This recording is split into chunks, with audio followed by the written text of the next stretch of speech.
하나님 감사합니다. 어느덧 올해의 첫 달을 보내게 하시고 생명 주시고 살게 하시는 하나님의 은혜 안에서 또 새로운 한 달을 맞이하게 해주셔서 감사합니다. 그 시간의 시작을 다시 하나님 앞에 나아와 말씀 듣고 기도하며 열게 하시니 감사합니다. 우리가 계속해서 신명기의 말씀을 묵상하고 있는데 이것이 수천 년 전 이스라엘 백성들만을 위한 글이 아니라 오늘 우리를 깨우시고 이끌어 가시는 하나님의 음성인 줄 믿사오니 이 시간 닫혀있는 우리의 눈과 마음을 열어주시고 마음의 중심에 성령께서 임재하사 하나님의 뜻을 알도록 역사하여 주시옵소서. 하나님, 오늘은 우리 교회학교 아이들과 그 가정을 위해서 기도합니다. 지금 세대 교육부라는 이름을 가지고 우리 아이들을 신앙의 중심 세대로 선언하고 하나님 안에서 지금을 누리며 행복하게 살아갈 수 있기를 기도하고 있지만 버겁기만 한 학업의 무게와 불투명한 미래에 대한 불안으로 하나님이 아닌 것들에 매여 살아가는 시간들이 아이들에게 참 많습니다.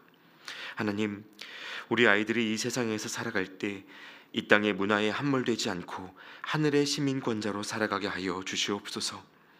모든 자녀 세대들에게 지혜를 주시고 믿음을 발휘할 만한 담대함을 주셔서 세상의 스펙이 아니라 하나님의 말씀이 우리를 살게 함을 알게 하여 주시옵소서. 하나님을 닮기를 간구하면서도 늘 자신의 부족함에 직면하여 고개 숙인 부모님들과 그 가정을 붙들어 주셔서 모든 비교의식과 상대적 박탈감과 죄책감으로부터 자유함을 얻고 하나님의 비전 속에서 온 가족이 함께 걸어갈 길을 보게 하여 주시옵소서. 하나님, 이제 오늘 우리에게 주시는 말씀을 듣습니다. 말씀을 듣는 우리들이 신실하신 하나님의 통치와 다스림을 바라보게 하시고 하나님의 공의가 십자가에서 완성되었음을 믿는 믿음으로 나아가게 하여 주시옵소서. 우리가 여전히 죄인 되었을 때에 우리를 위해 죽으심으로 하나님의 사랑을 확증하신 예수 그리스도의 이름으로 기도하옵나이다. 아멘. 오늘 우리에게 주시는 하나님의 말씀을 함께 보겠습니다. 오늘 하나님의 말씀은 신명기 16장 18절부터 17장 13절까지의 말씀입니다. 신명기 16장 18절부터 17장 13절까지의 말씀을 저와 여러분이 한 절씩 교독하시고 마지막 구절은 합독하겠습니다. 내 하나님 여호와께서 내게 주시는 각 성에서 내 지파를 따라 재판장들과 지도자들을 둘 것이요 그들은 공의로 백성을 재판할 것이니라. 너는 재판을 굽게 하지 말며 사람을 외모로 보지 말며 또 뇌물을 받지 말라. 뇌물은 지혜자의 눈을 어둡게 하고 의인의 말을 굽게 하느니라. 너는 마땅히 공의만을 따르라. 그리하면 네가 살겠고 네 하나님 여호와께서 내게 주시는 땅을 차지하리라. 내 하나님 여호와를 위하여 쌓은 제단 곁에 어떤 나무로든지 아세라상을 세우지 말며 자기를 위하여 주상을 세우지 말라. 내 하나님 여호와께서 미워하시느니라. 흠이나 악질이 있는 소와 양은 아무것도 내 하나님 여호와께 드리지 말지니 이는 내 하나님 여호와께 가증한 것이 됨이니라. 내 하나님 여호와께서 내게 주시는 어느 성중에서든지 너희 가운데에 어떤 남자나 여자가 내 하나님 여호와의 목전에 악을 행하여 그 언약을 어기고 가서 다른 신들을 섬겨 그것에게 절하며 내가 명령하지 아니한 1월 성신에게 절한다 하자. 그것이 내게 알려짐으로 네가 듣거든 자세히 조사해 볼지니 만일 그 일과 말이 확실하여 이스라엘 중에 이런 가증한 일을 행함이 있으면 너는 그 악을 행한 남자나 여자를 내 성문으로 끌어내고 그 남자나 여자를 돌로 쳐 죽이되 죽일 자를 2사람이나 3사람의 증언으로 죽일 것이요 한 사람의 증언으로는 죽이지 말 것이며 이런 자를 죽이기 위하여는 증인이 먼저 그에게 손을 댄 후에 뭇 백성이 손을 댈지니라. 너는 이와 같이 하여 너희 중에서 악을 제할지니라. 네 성중에서 서로 피를 흘렸거나 다투었거나 구타하였거나 서로 간에 고소하여 네가 판결하기 어려운 일이 생기거든 너는 일어나 네 하나님 여호와께서 택하실 곳으로 올라가서 레위 사람 제사장과 당시 재판장에게 나아가서 물으라. 그리하면 그들이 어떻게 판결할지를 내게 가르치리니 여호와께서 택하신 곳에서 그들이 내게 보이는 판결의 뜻대로 네가 행하되 그들이 내게 가르치는 대로 삼가 행할 것이니 곧 그들이 내게 가르치는 율법의 뜻대로 그들이 내게 말하는 판결대로 행할 것이요 그들이 내게 보이는 판결을 어기어 좌로나 우로나 치우치지 말 것이니라. 사람이 만일 무법하게 행하고 내 하나님 여호와 앞에 서서 섬기는 제사장이나 재판장에게 듣지 아니하거든 그 사람을 죽여 이스라엘 중에서 악을 제하여 버리라. 그리하면 온 백성이 듣고 두려워하여 다시는 무법하게 행하지 아니하리라. 아멘. 할렐루야. 2월의 첫날 아침입니다.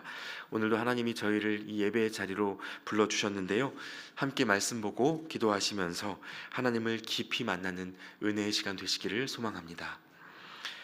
여러분, 하나님이 세상을 만드셨을 때 그 천지 창조의 이야기를 기억하십니까? 이 땅에 어둠만이 가득할 때 오로지 하나님의 말씀만으로 이 땅의 모든 존재가 시작되었습니다. 빛이 있으라고 하실 때 빛이 생겼고 하나님이 윗물과 아랫물을 나누어 그 가운데 하늘이라는 공간을 만드신 다음 아랫물을 다시 한쪽으로 모아 땅을 만드셨습니다. 그리고 해와 달을 두신 후에 하늘과 바다와 땅에서 살아갈 모든 생명체를 빚으셨습니다. 마지막 6째 날이 되었을 때는 사람을 만드셨는데 하나님을 닮은 형상으로 지으셨습니다. 그리고 사람에게는 특별한 일을 맡기셨는데요. 창세기 1장 26절을 보시면 하나님이 이르시되 우리의 형상을 따라 우리의 모양대로 우리가 사람을 만들고 그들로 바다의 물고기와 하늘의 새와 가축과 온 땅과 땅에 기는 모든 것을 다스리게 하자 하시고 라고 되어 있습니다. 다른 피조물들과 달리 사람에게는 온 땅의 모든 것을 다스리는 사명을 부여하셨다는 것입니다. 또 이때 하나님이 창조를 마치시고 바라보실 때 어떤 마음이셨는지가 창세기 1장에 반복된 구절로 나타나는데요. 바로 하나님이 보시기에 좋았더라 였습니다. 하나님이 보시기에 그 모든 풍경이 완전했다는 것입니다. 그런데 여러분 잘 아시는 것처럼 머지않아 문제가 발생하죠. 하나님이 지으신 세상을 바라보는 하나님의 관점과 인간의 관점 사이에 차이가 생겨버린 겁니다. 하나님은 보시기에 좋다고 하는데 사람 보기에는 그렇지가 않은 거예요. 먹지 말라고 하신 저 과일 하나를 더 먹으면 나아질 것 같은 생각이 사람 마음에 들더라는 겁니다. 왜 안 되지? 먹음직도 하고 보암직도 하고 지혜롭게 할 만큼 탐스럽기까지 한데 왜 먹지 말라고 하시지? 여러분, 이러한 생각은 하나님이 보기 좋다 하신 창조의 질서에 대해 아니요 하나님, 아직 완전하지 않은 것 같습니다. 제 삶에는 이것이 있어야 더 나아질 것 같습니다 라는 사람의 판단으로부터 출발한 것이었습니다. 그래서 여러분, 죄에 대한 많은 정의가 있지만요, 하나님이 보시기에 좋다 하는 것을 좋게 여기지 못하는 마음이 죄의 근본이라고 말할 수 있습니다. 하나님은 사람에게 그저 하나님이 하시는 일, 하나님이 주시는 것들을 가장 완전하고 아름다운 것으로 누리도록 하셨습니다. 무엇이 선이고 악인지 사람이 따지려고 할 필요가 없었습니다. 그러나 지금의 우리는 어떻습니까? 선악과 사건 이후 우리는 끊임없는 질문 속에서 살아가고 있습니다. 이래도 되나? 이러면 안 되나? 어지러울 정도로 무엇이 옳고 그른지에 대한 씨름을 안고 살아가고요. 선과 악을 잘 판단해야 한다는 생각에 교육도 받고 종교 생활도 하면서 각자의 도덕 지수를 높여보려고 노력합니다. 우리가 계속해서 읽고 있는 이 신명기 본문 속에서 이스라엘 백성들은요, 이제 가나안 땅 입성을 앞두고 있었습니다. 광야길을 걷는 동안에도 그랬지만 이제 이방 땅에서 공동체를 이루고 정착하려면 이스라엘에게도 어떤 질서가 필요한 상태가 된 것입니다. 앞으로 그 안에서 무슨 일을 겪게 될지 모르고, 그래서 옳은 일과 옳지 않은 일을 구분할 수 있는 특별한 기준과 그 일을 담당할 재판관이 필요했다는 것입니다. 오늘 본문이 공정한 재판과 또 우상 숭배 금지에 대한 규례를 다루고 있는 이유가 바로 이것입니다. 사람에게는 무엇이 옳고 그른지를 온전하게 판단할 수 있는 지혜가 없기 때문에 하나님께서 이에 대한 최소한의 기준을 제시해 주신 겁니다. 그래서 본문의 앞부분에서 하나님은요, 재판하고 판단하는 자가 치우치지 않도록 조심해야 하는 것들에 대해서 우선적으로 말씀해 주십니다. 제가 18절과 19절 말씀을 다시 한번 읽어드리겠습니다. 네 하나님 여호와께서 내게 주시는 각 성에서 내 지파를 따라 재판장들과 지도자들을 둘 것이요 그들은 공의로 백성을 재판할 것이니라. 너는 재판을 굽게 하지 말며 사람을 외모로 보지 말며 또 뇌물을 받지 말라. 뇌물은 지혜자의 눈을 어둡게 하고 의인의 말을 굽게 하느니라. 자, 먼저는 각 지파의 재판장과 지도자들을 두되 올바른 재판을 할 수 있도록 외모를 보지 말라고 말씀을 하십니다. 그런데 여러분, 여기에서 외모는요, 사람의 잘생긴 정도를 말하는 것이 아니고요, 사람의 겉모습, 즉 눈에 보이는 가치들을 말하는 것입니다. 각 사람의 출신, 지위, 그가 가진 재산과 힘 같은 것들이죠. 이런 것들로 사람을 판단하고 내게 이득이 될 만한 사람들을 계산하여 유리한 판결을 주는 부당한 행위를 결코 해서는 안 된다는 것입니다. 그런데 여러분, 왜 이런 권면을 하시는 걸까요? 사람 마음이 연약하기 때문이죠. 여러분, 사람들이 갖고 있는 정의의 기준은 예외 없이 자기중심적입니다. 대표적으로 두 가지 기준이 있는데요, 하나는 개인적인 관계입니다. 그러니까 나와 친한 사람, 나에게 잘해주는 사람을 옳게 여기고 나와 같은 생각 갖고 있는 사람들을 정의롭게 여기는 것이 사람의 마음입니다. 내가 하면 로맨스, 남이 하면 불륜, 이 내로남불에서 자유로운 사람이 아무도 없습니다. 또 다른 기준 중 하나는 다수의 의견, 즉 다수결입니다.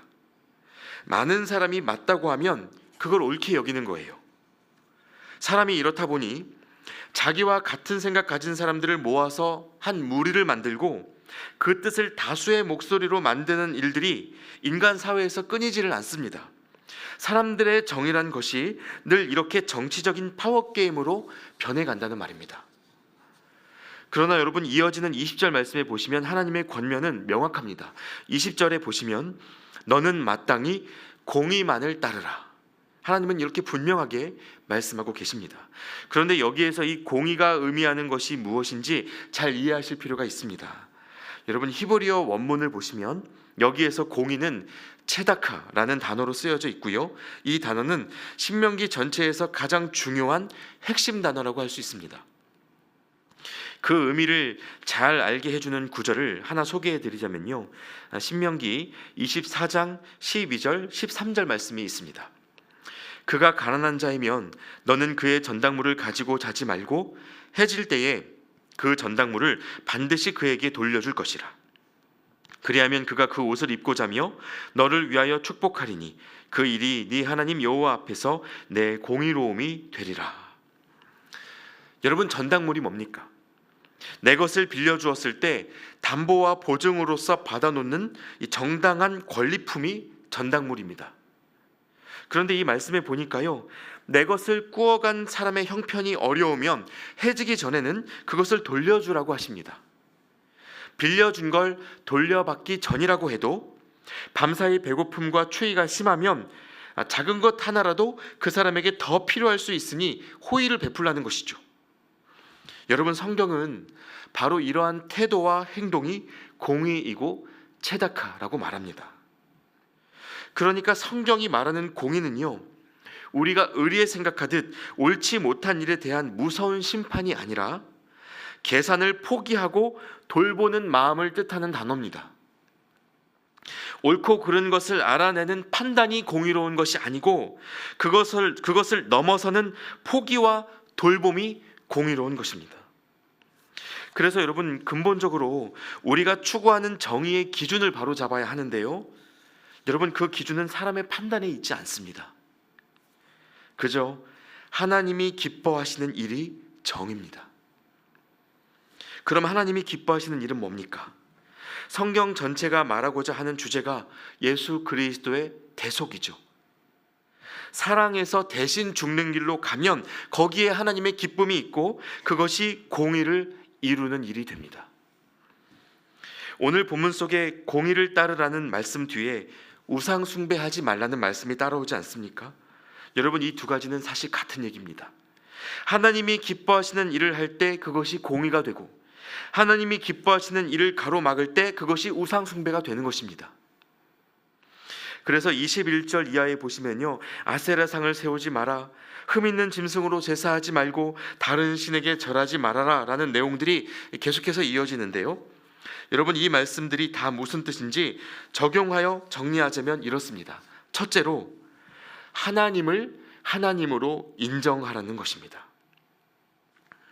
하나님이 창조하시고 다스리시는 이 세상 안에서 그분이 우리의 삶을 완전하고 아름답게 이끌어가고 계신다는 것을 인정하라는 것입니다. 여러분, 하나님은 주무시지 않습니다. 지금도 살아계시고 저와 여러분 곁에서 신실하게 일하고 계십니다. 우리가 이 하나님을 하나님으로 인정하지 못하면요, 자연스럽게 마음이 다른 데로 향합니다. 저 선악과를 먹으면 좀 나아지려나? 저 신을 섬기면 내 일이 좀 풀려가려나? 이런 생각으로 하나님 아닌 것들을 구하고 의지합니다. 그렇게 내가 보기에 좋은 세상, 내가 생각하기에 옳은 세상을 만들려고 시도하면서 또 다른 선악과를 열심히 먹는 것이죠. 그러면 하나님께 가까이 가기가 더 어려워집니다. 그래서 이 규례들은요, 둘째로 다른 길을 찾지 말고 십자가를 따라가라는 명령입니다. 여러분, 우리는 자주 자유를 사랑으로 착각합니다. 마음대로 하게 해주면 그것이 은혜라고 착각합니다. 그래서 각기 제 길로 가는 우리의 걸음을 하나님이 멈추어 세우실 때 그 단호함이 사랑에 대치된다고 여기는 것이죠. 그러나 여러분, 세상에 어느 누가 사랑하는 사람을 그냥 둡니까? 사랑하는 이를 마음껏 내버려둬서 그에게 위험이 닥쳐도 네 자유를 마음껏 누리라고 말할 수 있습니까? 사랑하면요, 사랑 아닌 것들에 대해 단호해질 수밖에 없습니다. 선악과를 먹지 말라고 하신 건 먹으면 죽인다는 협박이 아니라 반드시 살아남으라는 사랑의 호소였습니다. 그래서 여러분, 그리스도인이라면 때로는 마음대로 되지 않는 것이 사랑받고 있다는 증거임을 아셔야 합니다. 그리고 바로 이 때문에 예수님이 십자가에 오르신 거죠. 우리의 뜻이 꺾여서 이것이 저주인지 사랑인지 헷갈릴 때에도 하나님의 사랑을 의심하지 말라고, 우리를 향한 하나님의 공의가 십자가의 죽음으로 완성되었다는 사실을 알라고 주님이 죽으셨습니다. 그래서 가나안 이스라엘 백성들에게 필요한 건 재판이었지만 오늘날 우리에게 필요한 건 믿음입니다. 여러분, 오늘 본문 17장에 보시면 죄 지은 자를 심판할 때 두세 사람의 증언이 필요하고 또 하나님이 택하신 성소에 올라가 제사장과 재판장에게 물은 뒤에 그들이 판결하는 대로 하라고 되어 있지 않습니까? 그런데 여러분, 이 말씀을 가만히 보면서 생각해 보시면요, 이스라엘 백성들이 훗날 예수님을 죽이려고 할 때 이 신명기 말씀의 방법을 그대로 준수해서 사용을 집행했습니다. 예수는 신성 모독자다, 그가 스스로 하나님이라고 말했다, 이런 증언들이 수두룩했고요, 두세 사람 정도가 아니었습니다. 그리고 제사장인 안나스와 가야바를 거쳐 빌라도 총독의 관저에까지 유대인들 모두가 함께 가서 예수에 대한 판결을 내려달라고 아우성을 쳤습니다. 그리고 이 신명기의 규례대로, 그리고 오늘의 말씀대로 이스라엘에게서 악을 제하여 버리기 위하여 예수님을 십자가에 못 박아 죽이는 데에 성공합니다. 신명기 율법 잘 지킨 것 아닙니까? 그런데 그 결과가 무엇입니까? 하나님을 못 박은 거죠. 여러분, 이것이 옳은 것을 판단하여 공의를 이루고 싶었던 사람들의 한계입니다. 그리고 동시에 여기에서 진짜 공의가 무엇인지 보여주고자 하셨던 예수님의 교훈을 우리가 더욱 뚜렷하게 보게 됩니다. 여러분, 오늘 말씀을 하나님의 음성으로 받고 정말 하나님의 공의에 따라 살기를 기도하신다면 옳은 선택을 하려고 하지 마시고 내어주는 선택을 하시기 바랍니다. 나의 판단보다 하나님의 말씀을 믿고 따라가 보시기 바랍니다. 그러면 하나님이 보시기에 좋다 하셨던 처음의 아름다움이 무엇이었는지 우리 자신과 서로 안에서 발견하게 되는 놀라운 은혜가 오늘 저와 여러분 모두에게 있을 것입니다. 함께 기도하겠습니다. 하나님 감사합니다. 가나안 땅에서 하나님의 뜻을 붙들기 위해 기도하는 이스라엘의 분투가 오늘 우리의 것임을 말씀 안에서 다시 한번 발견하게 됩니다. 주님, 우리가 품어야 할 공의가 오직 하나님의 마음에 있음을 알게 하시고 하나님이 허락하신 것을 귀히 여기며 하나님이 좋다 하시는 것에 함께 감탄하며 살아가는 우리가 되게 하여 주시옵소서. 하나님을 하나님으로 인정하며 십자가의 능력을 의심하지 않고 닮아가는 오늘의 우리가 되게 하여 주시옵소서. 지금도 살아계시며 우리 곁에 함께하고 계시는 예수 그리스도의 이름으로 기도하옵나이다. 아멘. 계속해서 각자의 기도 제목으로 기도하겠습니다.